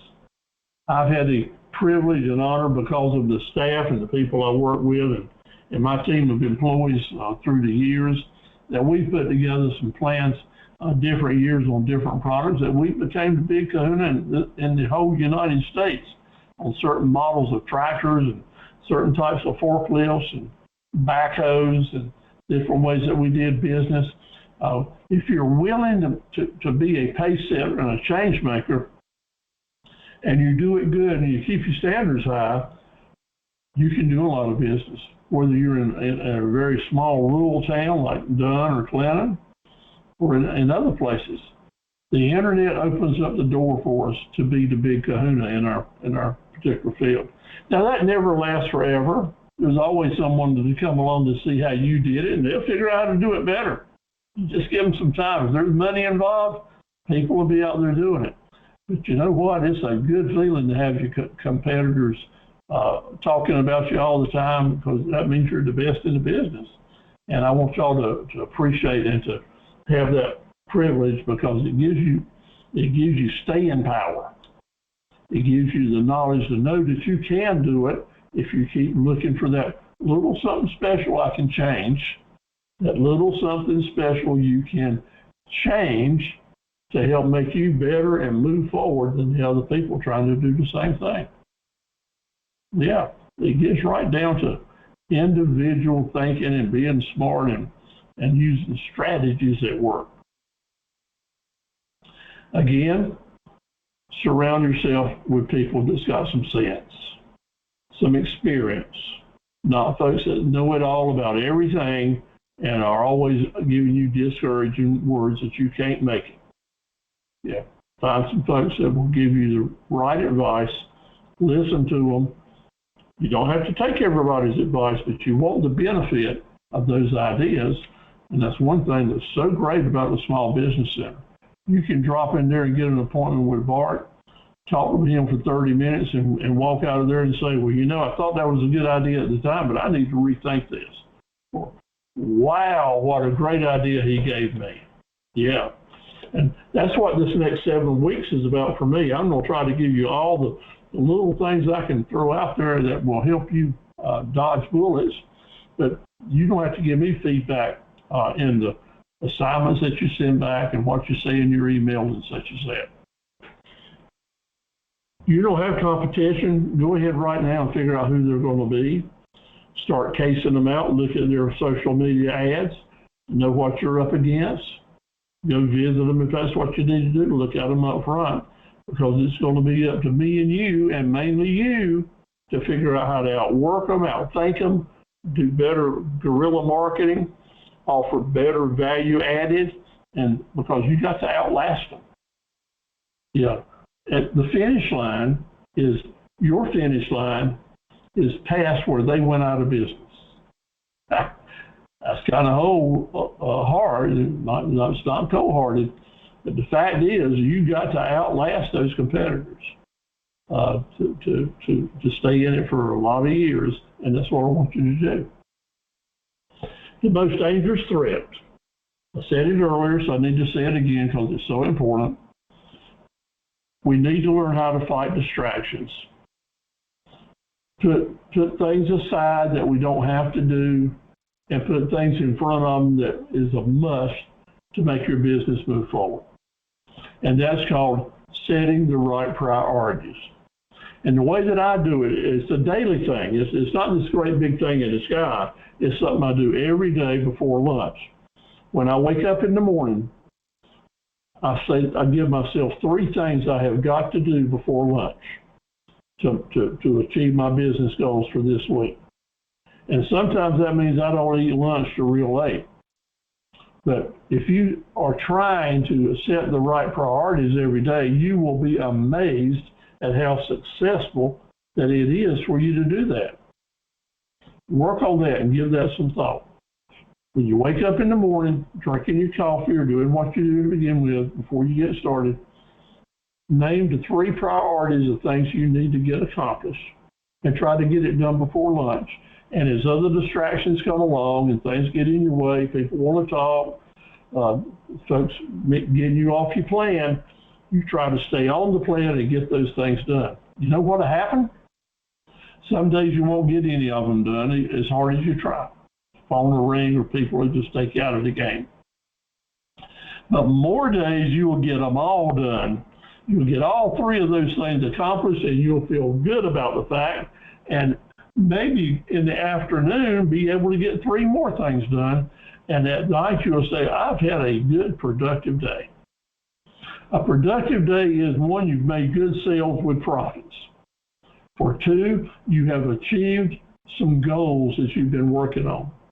Or number 3, you got those little things that you had said you needed to do as priorities accomplished. Those are good days.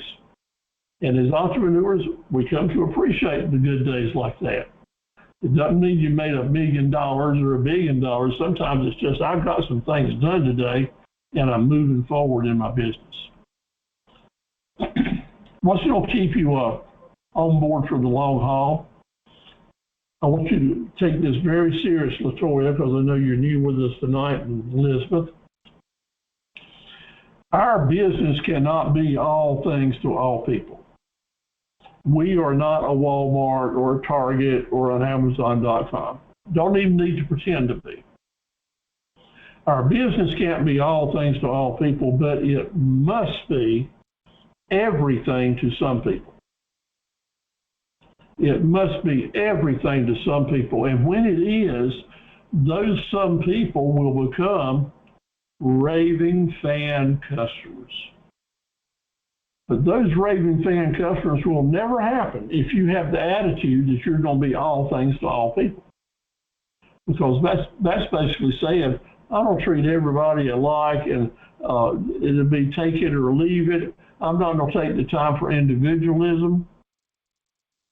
We must be everything to some people, and they'll become our raving fan customers. We have to establish our target group of customers in niche markets. We got to maintain the customer database so we can stay in with them and keep fresh bait in the water with our databases. And then we know how to build with our marketing plan continuous promotions. And after each sale, learn to follow up with the customer so that our marketing plan will work and we'll know what's happening next. An item that maybe you've never heard of or considered is DBA, doing business as. And doing business as is a way that we can use different names to name the different things we're doing instead of everything just being named our company name. Because different names can be used to identify with different groups. Different names can be used to identify with different communities, different types of work, different athletics, different schools. So DBAs lets you take what you got and multiply it with different names so it can be absorbed and appreciated by different groups who are searching for the same thing but under a different name. Really important, really cool, and so very powerful. I've got a handout for that, and we'll spend in week 4, we'll spend a lot of time talking about DBAs because that's one important way that we're going to help people find us. Very important way. Do you need that business plan for next week? Amen. We got to have it. We're not going to finish it. We just want to start it. That's our goal, is to start it. And by doing that, you're saying, I'm going to figure out every way I can to avoid unexpected expenses and pitfalls. And I'll do my very best to estimate what my profit centers will bring into my business, and we'll do our very best to determine what the expenses are. And you've never done this before, so accept help from me and from Bart and other people. We'll help you get through this, but it's up to you to work and apply it. So again, next week I'm going to give you a planner to help you start planning what we're going to get done in the next 6 months. One thing that's going to surprise you that we're going to talk about in week 3 and week 4, maybe in week 2, is that I'm going to say to you, I don't want you to give discounts. And I give discounts every day in my business and have for years, but I don't want you to give discount. And the rest of that sentence is, I don't want you to give discounts that you didn't plan to give. Planned discounts is good business. Discounting because you're in crisis and you just you're in an emergency, you got to get rid of stuff, is bad business. Having a business plan that says to your customers, take it or leave it, and if they never come around and take it and then you have to give it away and discount it, you've lost money. But how to price your products in such a way that you offer discounts, but in doing so you end up making more profit, more margin, is the right way to do business, and we'll teach you how to do that. Very important. I've already got a study guide I can send to you because that pricing webinar, we don't get into that in deep thought until about week number 8. So we'll talk about it a little bit along the way, or I can go ahead and send you a study guide and you can start familiarizing yourself with it. Okay, we're going to start wrapping it up. My gracious, I'm just 2 minutes before wrapping it up here. Thank you all for staying with us. I hope you've had a big time tonight and enjoyed our presentation, and we'll certainly want to come back often and often. Closing out now, keep your principles ahead of your profits. Do the right thing. Sometimes take the narrow road. You'll always be good if you do the right thing. The better person you are, the better business person you can be. And you want your family, the community, and your acquaintances to be proud of the fact that you're doing business in this community. Is your legacy, your personal legacy, is it going to be one that you were a giver or a taker? Well, if you're going to be part of the Academy of Entrepreneurs and Associates, we're going to really try all the time to have as our motto, we want to be givers. We want to enjoy sharing knowledge, experience, our goodwill and good fortune. And when you do that, almost always it'll come back to you multiple, lots and lots of times. Endurance is the key. Pastor Jason Williams down at the Foundation Church in Elizabethtown had a sermon a few months ago that really hit me hard, and I've enjoyed sharing it, and he gave me his permission to share it. We want to have the endurance to finish strong. And to do that, we need to pace ourselves so that we don't run out of energy and learn how to charge our battery. Pace ourselves at the right speed. No matter how much I encourage you or push you or be assertive, I want you to be comfortable at the pace you're going. We need to humble ourselves because I don't know about you, but I don't know it all. I learn stuff every day, and I learn a lot of stuff from you guys. Humble yourself and let the knowledge come in, let ideas come your way. Find your inspiration. Stay positive because our customers need to be inspired by us. We have to show them that we're inspired so we can inspire and motivate them. I don't care if you find your motivation in your music, or maybe in reading, or maybe just a quiet time, maybe you do yoga. I find my inspiration with prayer and knowing that Jesus is riding with me all the time. I've always got someone to talk to outside his off of. You might see me going down the road talking to myself, but find the inspiration where you can and make it help you some way, okay? And be proud of the fact that you're doing that. And it's okay, as I encourage you. You need to drop a few pounds. Now, of course, I need to drop a few pounds of big old belly out here. And at 76 years old, that's kind of hard to do. But there's some other pounds I need to drop, and maybe you do too. I need to drop a few pounds of stubbornness. I need to drop a few pounds of procrastination. I need to drop a few pounds of staying in focus. I need to drop a few pounds of people that are bad influences. I need to spend more time with the right kind of people. The right kind of people lead you in the right direction. And that's one of the toughest things that we need to do, because maybe you're not moving forward because someone's holding you back. So maybe you need some new friends. And lots of times in entrepreneurship, as you move into the entrepreneurial world and change your priorities, you might be wanting to hang around with some different folks, okay? Just know that comes along. But mainly, all that is about focusing on the finish line. Now, my finish line might be the end of the year and what my goal totals are, or sales totals. Your finish line might be, I just want to make it through these next 7 weeks and get a graduation certificate from Steve in the Academy. I want to be a member of the Academy. That's the finish line. Whatever your finish line is, focus on it and get a timeline to get there. And we'll do all we can to help you do that. So mainly let your light shine out to other people. Be a bright signal to bring customers your way, to bring warmth your way.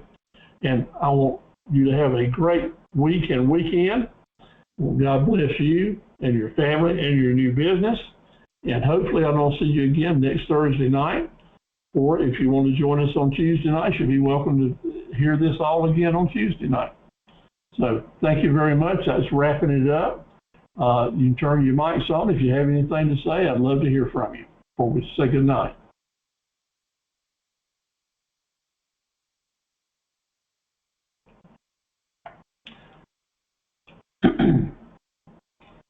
All right, LaToya, how was your first webinar? This is really good. I'm learning so much. Okay, I'm glad to hear that.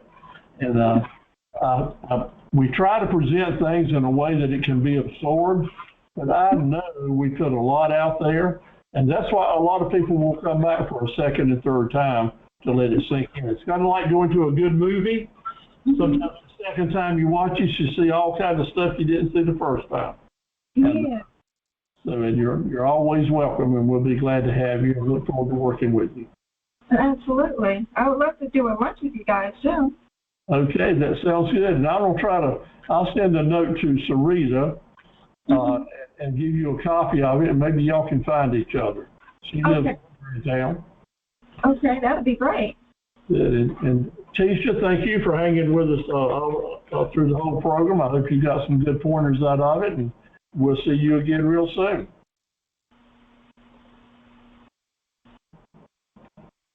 All right, good night. See you next time. Thank you so very much. Bye. Bye-bye.